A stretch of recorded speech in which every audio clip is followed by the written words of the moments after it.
وہ یہ ہے کہ کم از کم تنخواہوں کا جو معاملہ ہے یہ بہت پہلے سے جو ہے وہ رول موجود ہیں ہمارے ڈائریکٹریٹ آف پرائیویٹ ایجوکیشن کے تحت جو تعلیمی ادارے رجسٹرڈ ہوتے ہیں اس کے اندر یہ رولز پہلے سے موجود ہیں کہ 4 فی جو ہوتی ہیں اس کے ایکولنٹ جو ہے وہ منیمم فی ہوتی ہے. تو مطلب اسکول کی جو بھی فی ہے اس کے مطابق جو ہے اس کی منیمم فی آلریڈی تعین کر دی جاتی ہے. تو یہاں پر اگر ہمیں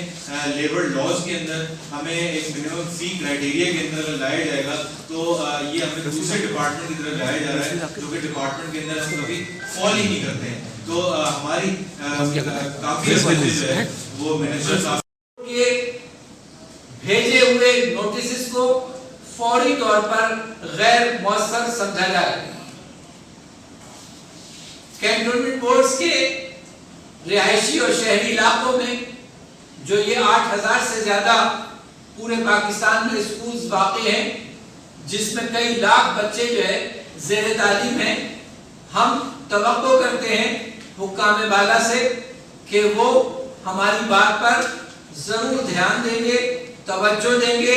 اور یہ جو بچوں کا آئینی اور بنیادی حق ہے تعلیم، جو بنیادی طور پر تو ریاست کی ذمہ داری ہے لیکن پرائیویٹ سیکٹر پورے پاکستان میں حکومتوں کے شانہ بشانہ یہ کام انجام دے رہا ہے.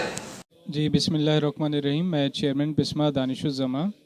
Grand alliance of private schools association Sindh کے پلیٹ فارم سے آج تمام سندھ کی ایسوسی ایشنز نے متحرک ہو کے پریس کانفرنس کی ہے اور اس کی وجہ دراصل کینٹونمنٹ ایریاز سے 30,000 کے قریب جو تعلیمی ادارے ہیں، 40 لاکھ کے قریب جو بچے ہیں اور 8 لاکھ کے قریب جو اساتذہ کرام ہیں، ان سے ان کا آئینی قانونی جو حق ہے وہ دور کیا جا رہا ہے. جو ایک فیصلہ آیا تھا وہ ایک نجی اسکول کا اس کے ایک پڑوسی کے ساتھ معاملہ تھا جس میں کینٹونمنٹ ایریاز کے تمام اسکول زد میں آ چکے ہیں. 3 سال کا وقفہ دیا تھا کینٹونمنٹ نے اسکولوں کو وہاں سے شفٹ کرنے کے لیے، جس میں 2 سال تو کرونا وبا کی شدید بحران میں گزر گئے. اور یہ ایک انسانی حقوق کے تحت بھی اگر دیکھا جائے تو انہیں 31 دسمبر کو ان اسکولوں کو ان کے حقوق سے نہیں روکنا چاہیے تھا، انہیں مزید وقت درکار تھا، انہیں دینا چاہیے تھا. اور سب سے اول ہماری یہ ان سے درخواست ہے کہ اسکولوں کو ریگولائز کرنے کا عمل شروع کیا جائے.